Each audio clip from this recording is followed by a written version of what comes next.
నేతలైతే తీవ్ర స్థాయిలో జగన్ తీరుపైన మండిపడుతున్నారు. ఎందుకంటే ఇలాంటి వ్యాఖ్యలు చేసినటువంటి జర్నలిస్టు కృష్ణరాజు తీరుపైన ఆగ్రహం వ్యక్తం చేయకుండా ఆయన వ్యాఖ్యల్ని ఎక్కడా తప్పుపట్టకోకుండా కేవలం కొమ్మినేని శ్రీనివాస్‌ని వెనకేసుకొచ్చి మాట్లాడడం, ఆయన్ని అక్రమంగా అరెస్ట్ చేశారంటూ చెప్పుకోవడం ఏంటని కూటమి నేతలైతే ఫైర్ అవుతున్నారు. చాలా స్పష్టంగా జగన్ నిన్న మధ్యాహ్నం ఒక ట్వీట్ చేయడం జరిగింది. నిన్న రాత్రి చేసినటువంటి ట్వీటు సారాంశం కూడా మనం చాలా స్పష్టంగా అర్థం చేసుకోవచ్చు. కేవలం మాయ మాటలు అంటే ఒక కొమ్మినేని శ్రీనివాస్ అరెస్టు అక్రమమని తెలిసినా కూడా కావాలని ఇలా మాట్లాడుతున్నట్టు జగన్ మాట్లాడారు. ఈ ముసుగు కోసం అంటే ఈ అరాచకానికి మహిళల గౌరవం అనే ముసుగు తొడిగి ఇదంతా చేస్తున్నారని కూడా జగన్ తన ట్వీట్లో పేర్కొనడం జరిగింది. ముఖ్యంగా ఈ మహిళల గౌరవం అనే ముసుగు తొడిగేసి సాక్షి కార్యాలయం మీద లేకపోతే ఇలా ఆందోళన కార్యక్రమాలు చేస్తున్నట్టు జగన్ అయితే వ్యాఖ్యలు చేయడం జరిగింది. రెండోది మహిళలకు సంబంధించి గతంలో చంద్రబాబు ముఖ్యమంత్రి ఉన్న సమయంలో ఎమ్మెల్యేగా బాలకృష్ణ ఉన్న సమయంలో వాళ్ళు చేసిన వ్యాఖ్యలను కూడా ఇక్కడ ఇచ్చారు. ముఖ్యంగా చంద్రబాబు కోడలు మగపిల్లాన్ని కంటే అత్త వద్దంటుందా అంటూ 2015 సంవత్సరంలో చేసిన వ్యాఖ్యలు, అదేవిధంగా బాలకృష్ణ చేసిన వ్యాఖ్యలు, ఆడపిల్ల కనబడితే ఒక సినిమా ఫంక్షన్ చేసిన వ్యాఖ్యలు, ఆడపిల్ల కనబడితే కడుపైన చేయాలి ముద్దైన పెట్టాలంటూ ఆయన చేసిన వ్యాఖ్యలు ఇక్కడ కోట్ చేస్తూ జగన్ తన ట్వీట్లో పేర్కొనడం జరిగింది. మహిళల గౌరవం అనే ముసుగుని వేసుకుని ఇప్పుడు ఈ విధంగా చేస్తున్నారంటూ కార్యాలయం మీద దాడులు చేస్తున్నారంటూ జగన్ ప్రస్తావించుకొచ్చారు. అంతేకాదు ఏడాది పాలనలో కూటమి ప్రభుత్వంలో బాలికలకు మహిళలకు రక్షణ లేకుండా పోయింది, ఎక్కడ ఏం జరిగింది అనే దానికి సంబంధించి పూర్తి వివరాలతో ఆయన తన ట్వీట్లో మెన్షన్ చేయడం జరిగింది. 2 అంశాలను ఆయన కీలకంగా ప్రస్తావించారు. ఒకటి, గత వారం జరిగినటువంటి అనంతపురంలో ఇంటర్మీడియట్ విద్యార్థిని హత్యకు సంబంధించిన అంశాన్ని ఆయన ప్రస్తావించారు. 6 రోజులు తన కూతురు కనిపించడం లేదని ఫిర్యాదు చేసిన తల్లిదండ్రులకు శవాన్ని అప్పగించారంటూ జగన్ తన ట్వీట్లో అయితే మెన్షన్ చేయడం జరిగింది. వాటితో పాటు ఒక 9వ తరగతి బాలికలు అన్నమయ్య జిల్లాలో 9వ తరగతి బాలికను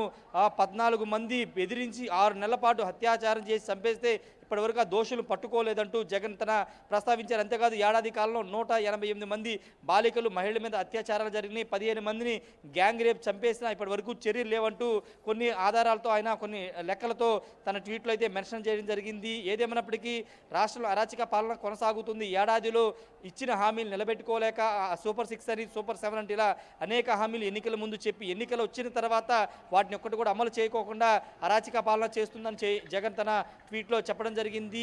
విద్య, వైద్యం, అదేవిధంగా ఆరోగ్యం, వ్యవసాయం, లా అండ్ ఆర్డర్ ఈ అన్ని అంశాల్లో ప్రభుత్వం పూర్తిగా విఫలమైందంటూ జగన్ చెప్పారు. ఖచ్చితంగా అరాచక పాలన ఎక్కువ కాలం ఉండదు, వచ్చేది డైవర్షన్ పాలిటిక్స్ చేస్తున్నారు, ఖచ్చితంగా వచ్చేది వైసీపీ ప్రభుత్వం అంటూ జగన్ అయితే తన ట్వీట్లో మెన్షన్ చేయడం జరిగింది. అయితే కూటమి నేతలు దీనిపైన తీవ్ర స్థాయిలో మండిపడుతున్నారు. ఒక తప్పు చేసిన వ్యక్తులు లేకపోతే మొన్న తెనాల్లో గంజాయి సేవించి పోలీసుల మీద దాడి చేసిన వ్యక్తులను పరామర్శించి ఇప్పుడు తప్పు చేసిన వ్యక్తిని తప్పు అని చెప్పుకోకుండా డిబేట్ నిర్వహించినటువంటి కొమ్మినేని శ్రీనివాస్ని వెనకేసుకురావడం ఇది కేవలం అక్రమ అరెస్ట్ అంటూ జగన్ మాట్లాడడం ఆయన స్వభావాన్ని తెలియజేస్తున్నట్టు నారా లోకేష్ గారిని చాలామంది కూటమి నేతలు అయితే మండిపడుతున్నారు. ఏదేమైనప్పటికీ ప్రస్తుతం ఈ కొమ్మినేని అరెస్ట్ అనేది ఏపీలో కొంత పొలిటికల్ హీట్ని అయితే పెంచుతుంది. ముఖ్యంగా అటు అమరావతి మహిళా రైతులు, అదేవిధంగా తెలుగుదేశం పార్టీకి సంబంధించిన నేతలు, అదేవిధంగా మహిళా నేతలందరూ కూడా రోడ్డుపైకి వచ్చి ఆందోళన చేయడం, ఎక్కడికక్కడ కేసులు పెట్టడంతో రాష్ట్ర వ్యాప్తంగా కొమ్మినేని శ్రీనివాసు, కృష్ణరాజు మీద చాలా రకాల కేసులు అయితే నమోదయ్యాయి. ప్రస్తుతానికి ఆయన్ని పోలీసులు అరెస్ట్ చేశారు.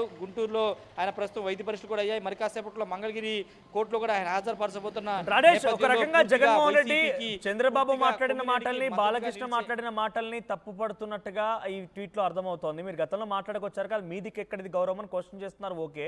కానీ కేఎస్ఆర్ మాటల్ని సమర్థిస్తున్నట్టుగా ఉందా? కేఎస్ఆర్ మాటల్ని సమర్థిస్తున్నట్టుగా కనుక ఉంటే అంటే డైరెక్ట్గా ఆయన వ్యాఖ్యానించకపోయినా కూడా ఎదుటి వ్యక్తి మాట్లాడుతుంటే సమర్థించారనేటువంటి భావనలో అమరావతి రైతులు ఉన్నారు కాబట్టి, అమరావతి మహిళలు ఉన్నారు కాబట్టి ప్రస్తుతం జగన్మోహన్ రెడ్డి కూడా కేఎస్ఆర్కి సపోర్ట్గా ఉన్నారనే భావనలో అమరావతి రైతులు ఉన్నారా, మహిళలు ఉన్నారా? వారు ఏం చెప్తున్నారు? ఇప్పుడు జగన్ తీరు పైన అమరావతి మహిళ రియాక్షన్ ఏంటి?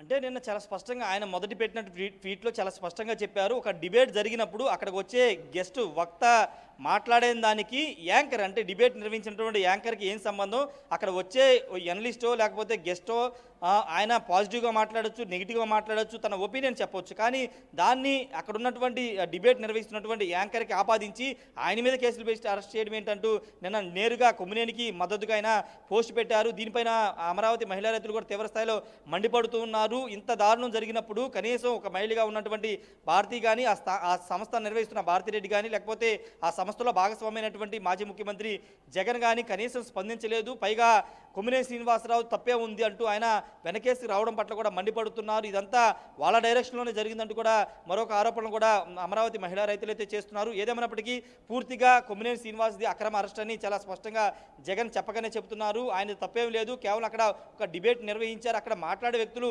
పాజిటివ్గా మాట్లాడతారు, నెగిటివ్గా మాట్లాడతారు, ఏం మాట్లాడతారు అనేది వాళ్ళ మీద చర్యలు తీసుకోవాలి. కానీ దాని డిబేట్ నిర్వహించిన వ్యక్తి మీద కక్షపూరితంగా చర్యలు తీసుకుని అరెస్ట్ చేయడం కరెక్ట్ కాదనేది జగన్ భావనగా కనబడుతుంది.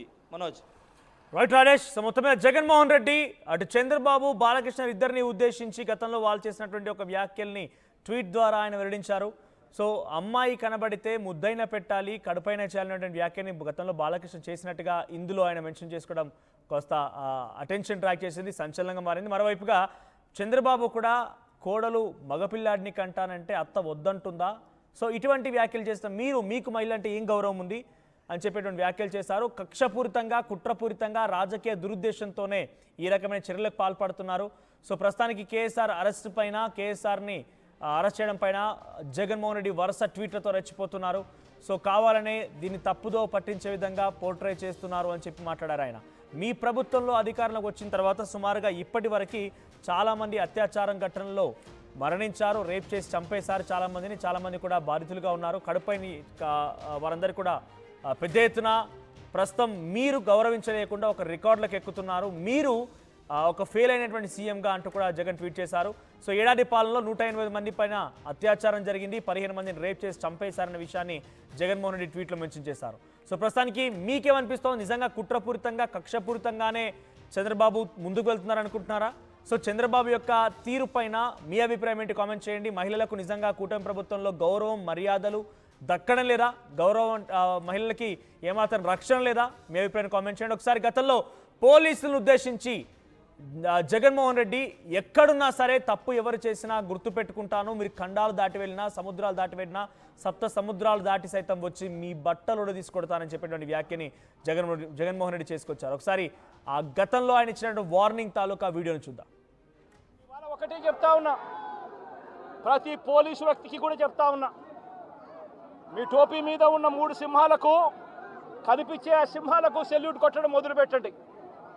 తెలుగుదేశం పార్టీ నాయకులకు సెల్యూట్ కొట్టడం మొదలుపెట్టి, వీళ్ళు చెప్పినట్టుగా చేయడం మొదలుపెట్టి, అన్యాయాలు చేయడం మొదలు పెడితే మాత్రం ఎల్లకాలం తెలుగుదేశం పార్టీ ప్రభుత్వమే ఉండదు అని చెప్పి ఇవాళ ప్రతి అధికారికి కూడా నేను తెలియజేస్తా ఉన్నా. రేపొద్దున మళ్ళీ మా అధికారం వస్తుంది, వచ్చినప్పుడు అన్యాయం చేసిన వీళ్ళందరినీ, వీళ్ళ అధికారులందరినీ, అన్యాయం చేసిన ఈ నాయకులందరినీ కూడా బట్టలు కూడా తీసి నిలబెడతామని చెప్పి కూడా ఈ సందర్భంగా తెలియజేస్తా ఉన్నాను. ఎవడిని వదిలిపెట్టేది ఉండదు. ఇదే వంశీని అరెస్ట్ చేసేటప్పుడు సిఐ అన్నాడట, నేను 1.5 సంవత్సరంలో రిటైర్ అయిపోతాను అని చెప్పి. రిటైర్ అయిపోయినా కూడా, సప్త సముద్రాల అవతల ఉన్నా కూడా మొత్తం అందరినీ కూడా పిలిపిస్తామని చెప్పి కూడా ఈ సందర్భంగా చెప్తా ఉన్నా. చట్టం ముందు నిలబడేట్టుగా చేస్తాం, బట్టలు ఊడదీస్తాం, న్యాయం జరిగేట్టుగా చేస్తాం అని ప్రతి ఒక్కరికి కూడా తెలియజేస్తా ఉన్నాం. ఈ మాదిరిగా అన్యాయం చేయడం మొదలు పెడితే మాత్రం ఖచ్చితంగా ప్రజలు, దేవుడు ఇద్దరు కూడా వీళ్ళను శిక్షించే కార్యక్రమం ఖచ్చితంగా జరుగుతుందని చెప్పి సందర్భంగా మరొక్కసారి వీళ్ళందరికీ కూడా చెప్తా ఉన్నా. అన్యాయంలో భాగస్వాములు కావద్దండి. మీ టోపీ మీద ఉన్న సింహాలను గౌరవించండి, వాటికి సెల్యూట్ కొట్టండి, మీ వ్యక్తిత్వాన్ని కాపాడుకోండి అని చెప్పి ఈ ప్రతి అధికారికి కూడా ఈ సందర్భంగా తెలియజేస్తా ఉన్నా.